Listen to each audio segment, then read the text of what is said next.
وكل الوجود صلاة وشوق إليه أصلي عليه وكل الوجود صلاة وشوق إليه أصلي عليك وكل الوجود صلاة وشوق. بسم الله الرحمن الرحيم. الحمد لله رب العالمين، والصلاة والسلام الأتمان الأكملان على آخر الأنبياء والرسل في الدنيا، وأولهم وأرفعهم ذكرا وشأنا في الآخرة، سيدنا محمد وعلى آله الأطهار وصحبه الأخيار والسالكين دربهم إلى يوم التناد،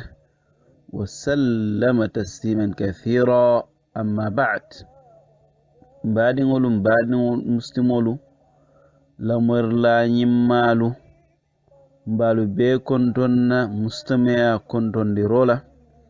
مبا فلالنكو السلام عليكم ورحمة الله وبركاته. mfelente murunta alen jan kotake ka kontinen na ka calula minu be dendin motangol la sahibul kono la mini alongo kila alayhi salatu wassalam ay sewandi arjannola ka cabe min kere min na kola wala mu na khalifa bati sayyidina abubakar as-siddiq komi ngayda nyaminna sayyidina abubakar sahibe balemu kunti bale fanam mati bi kacabe wutula damin wala mu ala duwo muslimi adino nyinto ne sayyidina abubakar jube birin a fan kalamta tumominna abe dina saharin abol nyinin kan abe dina nyinin kan mi alon ko to nya dino lem bawo kuresin kolbe minto ate mantra woto wolbe mineto wala mun jalan bato ate man ke modi mi alon ko anilla ta ko mu to nya te buray bawo ko min ngafo nyaminna birin tuminna abalikuyata afama ya dundi jalambun kono akayen ko nyilla mu imariyot sidna bakar ay jalankidin jube akayen ko konkole ben nando morendi jalo madanko akayen be feta fata renne wala feta fata kole benna lafte en feta fata amadanku wonya malemu sidna bakar ay jalaw nyinta aya atay bawo alonne ka fuko nyi jalaw mu fennete mi alon ka ta fofenne nafala moye yo sidna bakar mole mi alon ko aketa tamala pati akatama akata safarola wo kammala ay dina kotongol jele dun kira kotongol to min manke makate sako nasara alla dino yo andun senna bakar kata moti fana miyalon ko akalla moyro ke bake molle min yalon ko mu ahna follete wolle molu min yalon ko hanna tarako ibe makale bari man la jalan kola ibe ka jalan batuke sidna ibrahim al-hanafiya silo bolekan yo wol sidna bakar kilama wala kumolla baki andun wonata ke kude miyalon ko a jam fandi kuke jalan lale sidna bakar aketa mode miyalon ko tawhido ko akamta ko abebulare wole noma ko mi kukundi nadra wole ala kilim bayandori wole senna bakar akamta ka wolem kude miyalon ko aka ñaaba yo o kammala akamta ko wolla khibarolu akabla wolnoma baake e kumol mi yitandi fanan aka wo kumol tale ake la moy ake muta fanan wala sab ko lundolem kila alayhi salatu wassalam anala sahibul be sirin annun o sahibul kono abubakar siddiq fanan bije kila ko jumale mo alkono modi miyalon ko qusbun sa'ide min fo suq o kav a hakkilo ba kam iko sahibul yedey bar sidna bakar wulta ko kila ngo hankay nte hakkilo ba kan nay min fo annu ni aje ngay nakku monade wala qusbun sa'ide nyin o fanam molde miyalon ka be ka jalon baton non hani mole miyalon ko hana fiyolem woto wala saba kamta ko ngaytandi ka fo sidna bakar wolle moluti min yalon ka kila kumol lamo anda katanka fana bo hakkilo beteta yo berin kila ko sahibul en ko jumale qusmun sa'ida kuma kan tankal kono moman soto mimbe wulla fo sidna bakar kay ko lomin na ba fo kan tebe mabere ne suko kav nin iba student la wala me kam taka lume malam marse lume malam isabalem otumo jahiliya wato ko i lume sabalem do ga fa ngo suq ukaf do ga fa ngo suq majna do ga fa ngo suq dil majas yo arabul ka benjeto nyindulal to janding e bita hijola adu kila alayhi salatu wassalam ata fanam molde miyalon ko wodu lalu nun e kakata jelo nun kam mulku mandi kata muslimi adino en kan yo qusmun sada ay bange mi fo kila be yin karo ke kan fu moya tanka wala munti e ko qusmun sada ko ayyuhan nas isma'u wa'u wa idha du'itum fantafi'u inna man 'asha mat wa man mata fat wa kullu ma huwa atin إن في السماء لخبرا وإن في الأرض لعبرا مهاد موضوع وسقف مرفوع ونجوم تزهر وبحار لن تغور ليل داج وسماء ذات أبراج يوني أجيب أكم تكونين قسم السعادة بين بانجي فلالومن wotumo akamta muslimi adino man nafuro bar ni ala kungol jube akadiyamu hikmato dammal ko mi nako to min inna man ashamat momon din natra ko ibalu rebe falal ko mose sima ya nyaawo nyandin lunne mina ibe en duniya bulala ha andu waman mata fat ni momin banta kamta ketla kol tambitala yo ni ajiba kamta ko kawandole mala kumol nyinuti woto qusbun saada kita mode miyalon ko hani jahiliya wato be ken to minna ate aka fatandiro ke konkol lale ando aka mol hakkilo bulande ka fo balule fanan be je akamta ko hanama don lube talo baloto saya kola yo senna bakar atelbe qusbun saada la nyim bangewlu senkan hani woye suko min la senna bakar hakkilo tato be kan wako fi الذاهبين الأولين من القرون لنا بصائر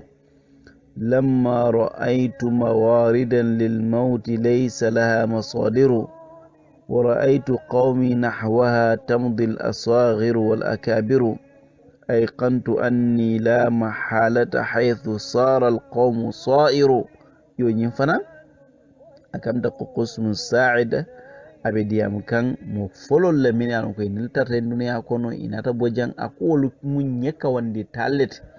wol mu kulle de mi an ko nyanta mo nyaay le ndilale yo wala sab qusmun saida kita mo de mi an ko kila la balu be ko hakilo katra kan abikan nyinala andu inata fuka fuko maka yelta sominna akamda ko delegation nata kila kambiri ya konton kila ko en ko atol dum bota Bakr bin Wa'il leban ikayen ko yo kila fole ni garoke aka atol dum bota min tole delegation mol kay gondo bota Bakr bin Wa'il kila ko en ko muna qismun sa'id la kibar bal buluban ha ikayen ko ha kay kila ikayen ko ha qismun sa'id abantale bire ko kila en ko abanda kila ko alhamdulillahi rabbil mauti wa rabbil hayah tentoɓe ala en saya mario baluwo mario kullu nafsin dha'iqatul maut nilama o nilamaɓe saya kunan kono nendalala kila ko ka anni anzur ila qusmun sa'id ikam da nyale be qusmun sa'id kan o huwa bi suqi ukav abe ukav marse o lumoto ala jamalin abala nyonkomo kan abala o bangewli tandila yusinna bakar jube akamta ko hakkilo la bete ya kamma tankarola sonya bulla nyemin befo a betank ko mi neaje mbe fo kam ko take ko lam yinde ko sinna bakar akamta hani jahiliya be kento min na molmi yalam ke sofo bi jamfare jalan ko walla ko ka diyan andu ni min fo aka betankal yo sofe ne sinna bakar alay hakil di ala kawkar ni min fayna kanyan to aka betank yoto sinna bakar ape musmiya kule nyinin kan komi dino mi yalon ko tonya dino lem abole nyinin kan woto wala tunna birin wahyo jika kila ka alayhi salatu wassalam kila kuma staka molu kun kilin kilon ke kumandi musmiya kan ay jumala furo kumandi musmiya dino yinka wala mu abubakar as-siddiq radiyallahu anhu kadun ko kila ne sinna bakar ya nyojir hani jandin wahyo be jila kan ayala lamane yalonne ala daji ko lonne yajede andun alna ka fatonya mola fanan mati andun sinna bakar fanay kila lonne sinna bakar na ka kila mola man to yarolam to nyal molam anil bika fani afu bure woto momi yalon ka bika fani afu ni woni khibar na de ka yale boto nyandilal woto wala sabirin wahyu jita kila kan alla ya yamara kayen ko fa anzir wuli maslandiroke biri ala yo fo kilaye dino nyi tande senna bakar akayen ko inni rasulullahi wa nabiyyuhu ba'athani li uballigha risalatahu wa ad'uka ila Allah bil haqq fa wallahi innahu lal haqq ad'uka ya Aba Bakr ila Allah wahdahu la sharika lah wa la ta'budu ghayrahu yo iko senna bakar kila kayen ko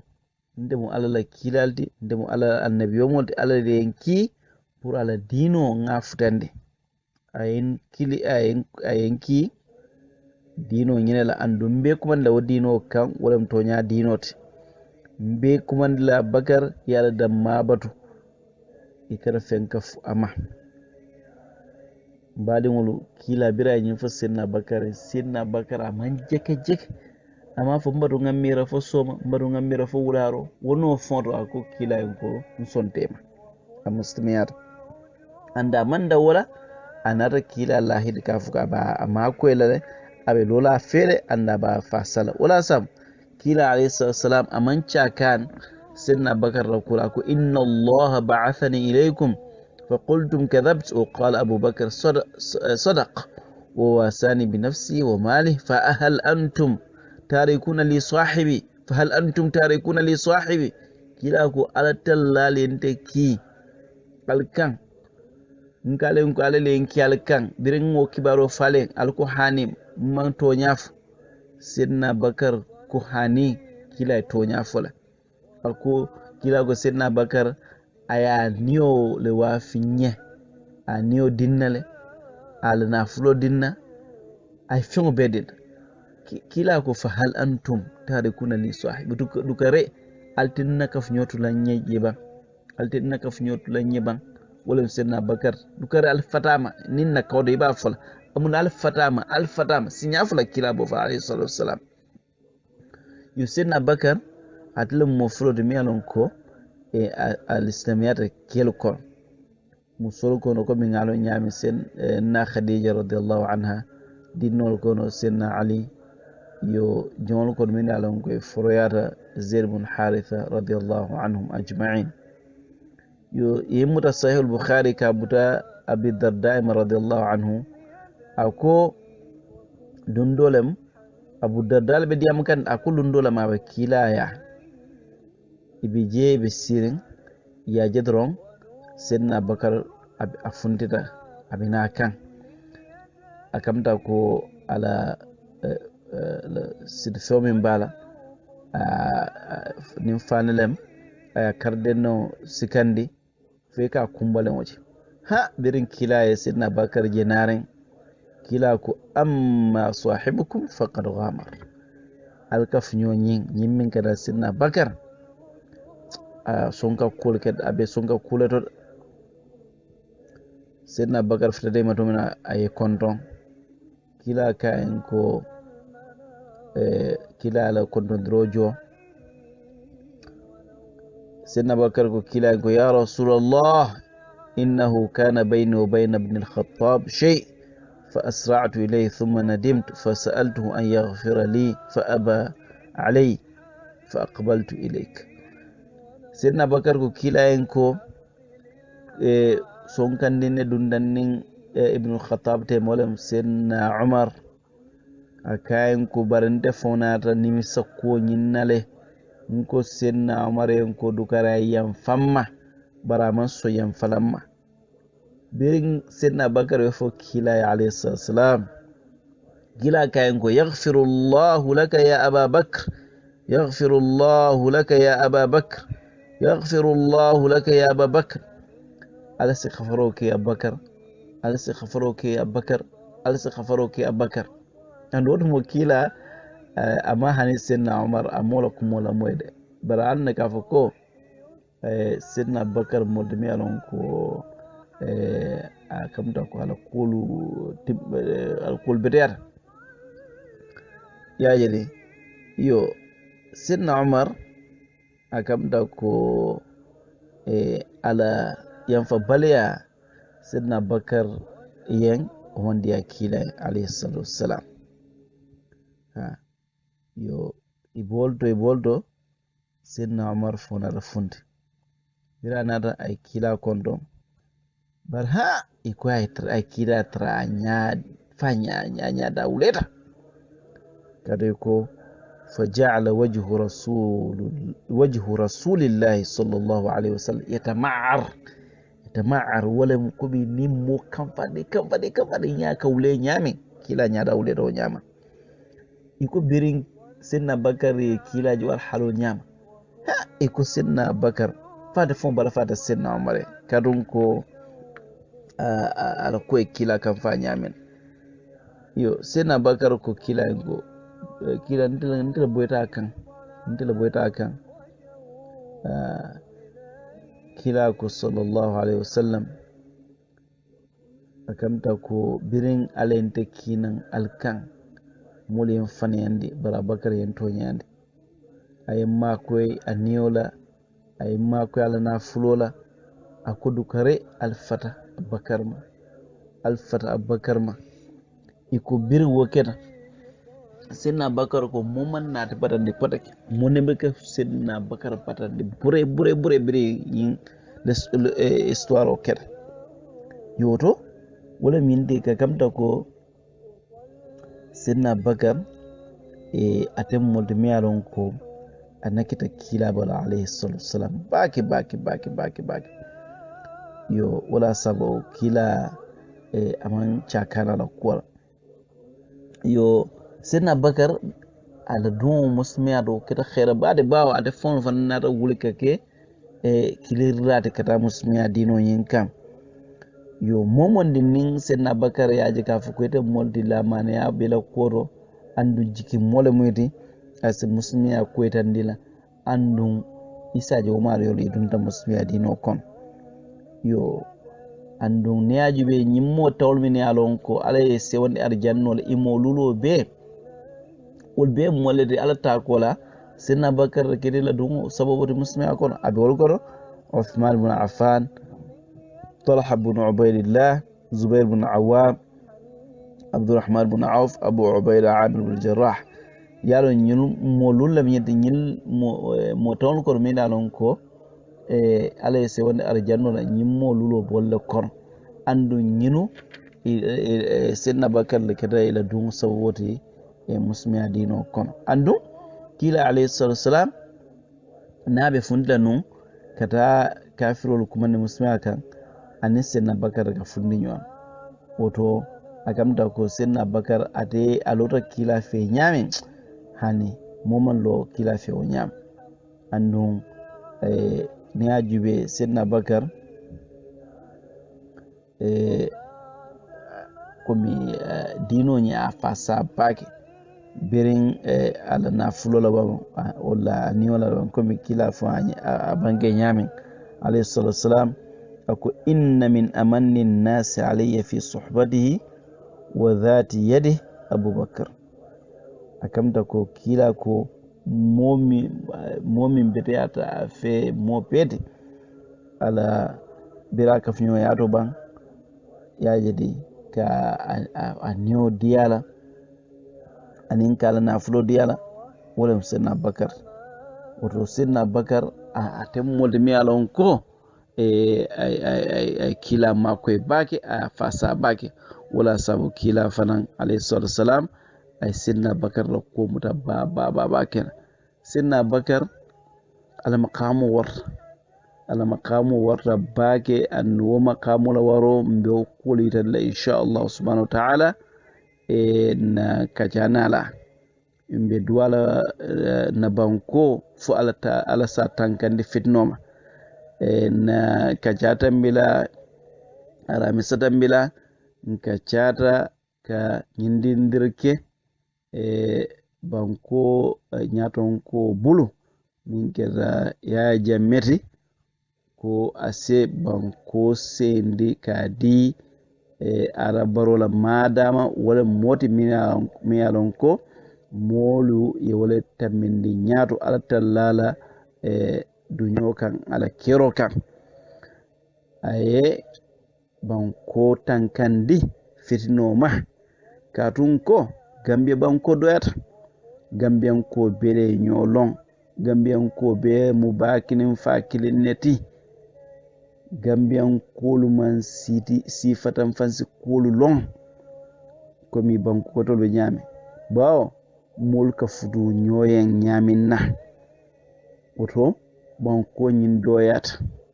tanko milube marnin ala ye banko jube banko la khairo jube banko la tenkun yo jube nim banko alamantan kala ma manketa je ate motu la koma ite mario min fombe tanko bundato akamta ko akoni be mala andu alamantan kala molel bika do duwa Gambie momeke mo beka duwa wato wat tenko anin sabato anin khairo la na banko e fende fo banko nyin ala doya kama alamantan kala finna kola je Gambia almatan kala fitnola Gambia almatan kala fitnola momon ding ni be fitno ibo wole hammerin Gambia yen alama ala talla subhanahu wa ta'ala aylo dabarul betinya momon ding ni ko be fitno wolen la Gambia kono alama fitno nyin aden kunne fon konka katon ko be bija mano minto duniya fitno be daminto nyabe je kan telelka ifundinde niya jube wato dol aske nka foko maybe si sew walla yelo fon kuma da dina hadama da fon dol mallafi wala na banko kan mallafi wala je mo mallafi wala je mo be lafta tenkola mo be lafta khairol woto o kukun ni so sabatindi be nyanta bulala wala noma kukun nin so tiña be ñantale i janfa wala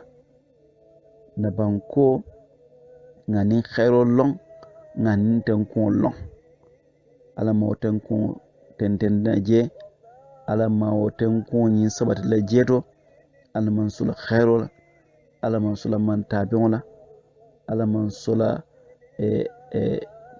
teben kambeŋo la ala ma kela bankude mi ye lon ko abe kela bankudo len misalol de tenkuŋo la karo la aniŋ sabat khairo la karo la niŋ a feŋ fo jaŋ niŋ aniŋ sawabo benta womo alla talla la mantabeŋo le ti niŋ a feŋ fo aniŋ sawabo fota ñoo komo womun tela hadamadiŋo na hasodom setanol ti mbe alla daal la yaŋ fo ne khafaro la wassalamu alaikum wa rahmatullahi wa barakatuh